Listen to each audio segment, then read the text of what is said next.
There are over 600 muscles in our body attaching to our 206 bones, which creates limitless combinations of movements. Today we are going to rock joint actions like some icons rocking a dance floor. I haven't met the other dancers. Are we gonna have time to rehearse?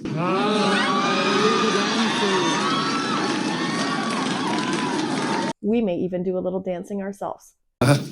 My agent said that it wasn't a dancing part. But believe me, with your dance background, it'll be a piece of cake. 3 years of modern dance with Twyla Tharp. Welcome to Unstoppable AF Anatomy and Fitness. My name's Melissa, doubling down today as the real slim lady. So the next time you need to analyze joint actions, you know success is your only mother flexing option. When we look at these actions today, we're always going to come back to anatomical position. Remember from our previous video, anatomical position is standing with our arms down by our sides and our palms facing forward. This is our starting reference point and will make things easier to keep track of what's happening and where. Like other anatomical terminology, we're also going to be looking at pairs of terms, and these terms usually mean the opposite things of each other. Our first pair of terms is flexion and extension. The textbook definition of flexion is movement along the sagittal plane that decreases the angle at a joint. And the textbook definition of extension is movement along the sagittal plane that increases the angle at a joint.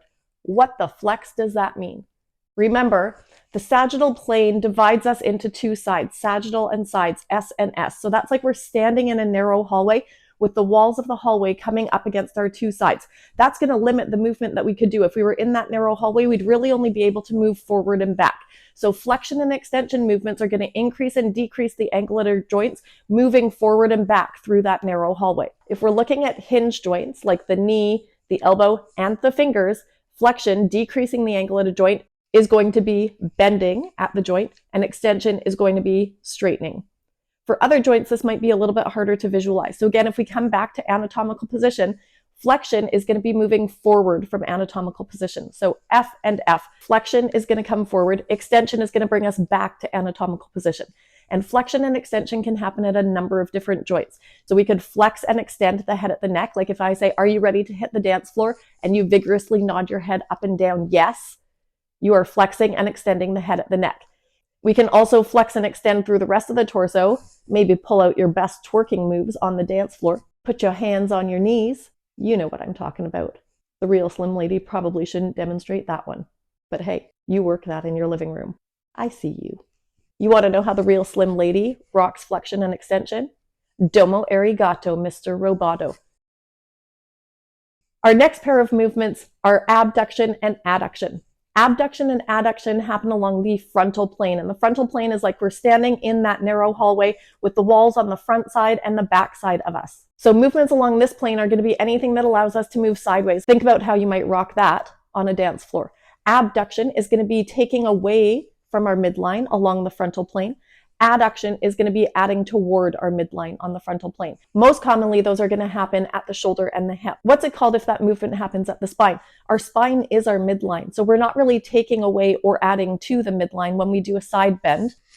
Ooh, just got a little chiropractic adjustment there. That's a special movement referred to as lateral flexion. We can also abduct and adduct the hand at the wrist. Now in anatomical position, the palms are facing forward. So abduction is going to be moving the hands away from the midline. Adduction is going to be moving the hands toward the midline. If you're playing along at home, you can see that as you abduct your hand at the wrist, the hand moves toward the thumb side. It is rad. More commonly, that's going to be called radial deviation. The hand deviates toward the radial side. So abduction of the hand at the wrist is more commonly referred to as radial deviation, whereas if you bring your hand into adduction in anatomical position, you can see the pinky edge of your hand is moving toward the midline. This is more commonly referred to as ulnar deviation. And these terms are important because when we come up out of anatomical position, like we often are with our hands, all of a sudden, radial deviation pulling toward the thumb side, now it looks like I'm adducting, but technically that is abduction of the hand at the wrist because it's moving toward the radial side when you come back to anatomical position. So let's use the terms radial deviation and ulnar deviation. And the best dance move for this. All right, I'm going to teach you a little something about jazz hands. Radial deviation, ulnar deviation, radial deviation, ulnar deviation. And if you've really got your fingers splayed, when we look at the hand, the midline of the hand comes straight up the middle finger. So if we have those fingers really splayed for those jazz hands, We have also abducted our fingers. We can also have adduction and abduction that happen along the transverse plane. Remember, the transverse plane is also called the horizontal plane. So if you are rocking a sprinkler on the dance floor and you are coming toward the midline on the transverse plane, that is going to be called horizontal adduction. When you reset, that is horizontal abduction. The next joint action we're going to look at is rotation. Rotation happens along the transverse or the horizontal plane. And rotation in the axial skeleton is going to be referred to as right or left rotation. So this is when something spins around its own axis. When we look at the appendicular skeleton, we can have rotation that turns inward or outward. Inward rotation is often referred to as internal rotation or medial rotation because you're turning toward the midline, while outward rotation is commonly referred to as external rotation or lateral rotation because you're turning away from the midline. So any movements where the joints are turning on their own axis is going to be considered rotation, and that's happening along the transverse plane. There's a special rotation movement that happens in the forearm, and the forearm can rotate from front to back so our hand changes position. All the single ladies, all the single ladies. So put your hands up. These special actions that happen at the forearm are called supination and pronation. In supination, the palms face forward, like you're picking up a bowl of soup. In pronation, you're pouring that soup out, so the palms are facing backwards. No soup for you! It's important not to confuse rotation with circumduction. Rotation is when something is spinning on itself, on its own axis, whereas circumduction is like you're drawing a big circle. We have a few special joint actions to finish off with.